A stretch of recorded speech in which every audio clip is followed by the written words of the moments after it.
Allah berfirman, kullu nafsin dha'iqatul maut wa nabluukum bisyarri wal khairi fitnah wa ilaina turja'un. Kullu nafsin dha'iqatul maut, setiap jiwa pasti akan mati. Wa nabluukum bisyarri wal khairi fitnah, dan kami akan uji kalian dengan kejelekan dan dengan kebaikan. Fitnatan ay ibtila'an wa imtihanan, sebagai cobaan dan ujian. Wa ilaina turja'un, dan kepada kamilah kalian akan dikembalikan. Bahwa kematian merupakan satu kepastian. Setiap orang pasti akan mati.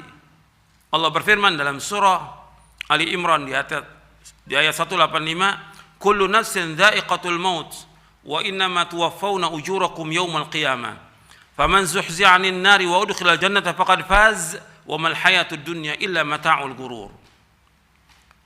Allah berfirman dalam surah Ali Imran ayat 185, kullu nafsin dha'iqatul maut, setiap jiwa itu pasti akan mati. Pasti akan mati. Wa innama tuwaffawna ujurakum yawmal qiyamah, dan kalian akan disempurnakan ganjaran kalian pada hari kiamat. Faman zuhzi'a 'anil nar wa udkhilal jannah faqad faz. Barang siapa yang dijauhkan dari api neraka, dimasukkan ke sorga, maka dia adalah orang yang sukses. Wa mal hayatud dunya illa mata'ul ghurur, dan tidaklah kehidupan dunia mungkin kehidupan yang menipu. Allah menyebutkan dalam ayat ini bahwa setiap jiwa pasti akan mati. Jangankan kita, hatta Nabi Muhammad SAW, Allah berfirman, innaka mayyitun wa innahum mayyitun. Sesungguhnya engkau Muhammad pasti akan mati, dan mereka pun pasti akan mati. Pasti akan mati. Dan setiap jiwa pasti akan mati. Siapa aja? Apakah dia anak, bayi, remaja, sudah tua, laki, perempuan, orang kaya, orang miskin, dia pejabat, dia rakyat jelata, semua pasti akan mati. Siapapun dia, sehebat apapun, sekuat apapun, atau dia punya kekuatan atau penjagaan, atau dia penguasa atau pejabat atau siapa saja, pasti mati. Pasti. Kalau memang sudah datang ajalnya, tidak bisa dimundurkan. Dan umumnya manusia takut dengan kematian dan lari dari kematian. Tapi tetap mati itu pasti akan menjemput dia. Qul innal mauta alladzi tafirruna minhu fa innahu mulaqikum. Dalam surah Al-Jum'ah, katakanlah sungguhnya kematian yang kalian lari dari kematian itu, kalian pasti akan menjumpainya, pasti.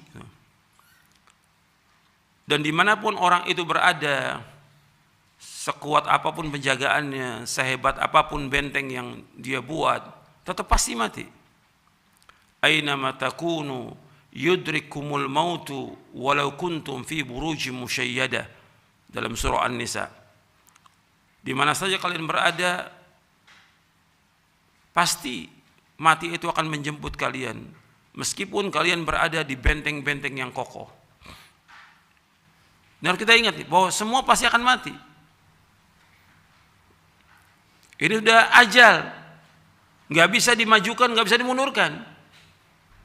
Fa idza jaa ajaluhum la yastakhiruna sa'atan wa la yastaqdimun. Apabila sudah datang ajal, nggak bisa dimajukan, nggak bisa dimundurkan, nggak bisa. Sehebat apapun alatnya canggih supaya orang yang sakit bisa hidup, nggak bisa hidup. Sudah ajal. Orang yang sehat bisa mati mendadak, nggak bisa ditolong apapun juga. Kenapa? Itu sudah datang apanya?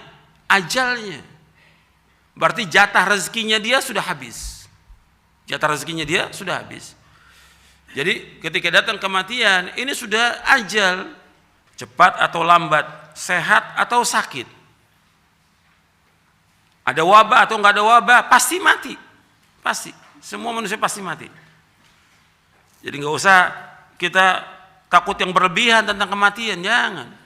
Ada wabah takut ke masjid, takut safnya rapat. Di mana iman antum? Yang suruh ke masjid siapa yang suruh? Allah dan Rasulnya SAW. Yang suruh merapatkan saf siapa? Rasulullah SAW. Antum ingat, Rasulullah yang menyuruh. Kita wajib taat kepada Rasulullah SAW. Sami'na wa ata'na. Insya Allah nggak nular. Tempat masjid, tempat yang aman, tempat yang bersih, gitu, yang dilindungi oleh Allah Ta'ala. Tempat yang terbaik di muka bumi. Dari semua tempat yang ada di muka bumi ini, yang paling baik masjid, gitu. Kata Rasulullah SAW dalam hadis yang sahih riwayat Muslim. Jadi kita jangan kemudian ribut tentang datangnya ajal. Sedih wajar manusia.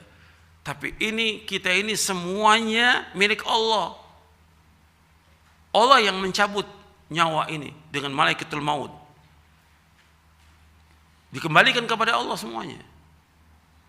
Jangan kemudian orang tuh nggak terima.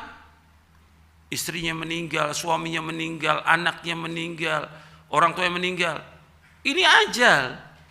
Kita harus terima semuanya karena ini milik Allah. Maka yang kita ucapkan apa? Innalillahi wa inna ilaihi raji'un. Kita ini semua milik Allah dan kita akan kembali kepada Allah. Pasti sudah. Kita milik Allah. Jadi enggak ada yang menciptakan kita kecuali Allah. Ketika Allah cabut nyawa itu miliknya Allah. Kita harus sabar dan harus redho. Yang paling tinggi redho dengan apa yang Allah sudah tetapkan ajal itu. Siapapun dia. Apakah itu istri kita, suami kita, anak kita, orang tua kita, orang yang kita paling cintai. Kalau sudah datang ajal, ini adalah ketentuan Allah yang kita harus terima dan ridho dan sabar. Tangisan apapun, jeritan apapun gak akan bisa mengembalikan ke dunia ini. Gak bisa. Orang menjerit, teriak-teriak, nangis sekencang apapun, gak bisa kembali. Orang sudah meninggal. Yang ada kita ucapkan innalillahi wa inna ilaihi raji'un. Kita ini semua milik Allah dan kita akan kembali kepada Allah. Allahumma ajurni fi musibati wa akhlif li khairan minha. Allahumma ajurni fi musibati, ya Allah berikan ganjaran kepadaku dari musibah ini. Wa akhlif li khairan, gantikan yang lebih baik ya Allah. Itu permintaan yang diajarkan oleh Rasulullah sallallahu alaihi wasallam. Mudah-mudahan bermanfaat. Wassalamualaikum warahmatullahi wabarakatuh.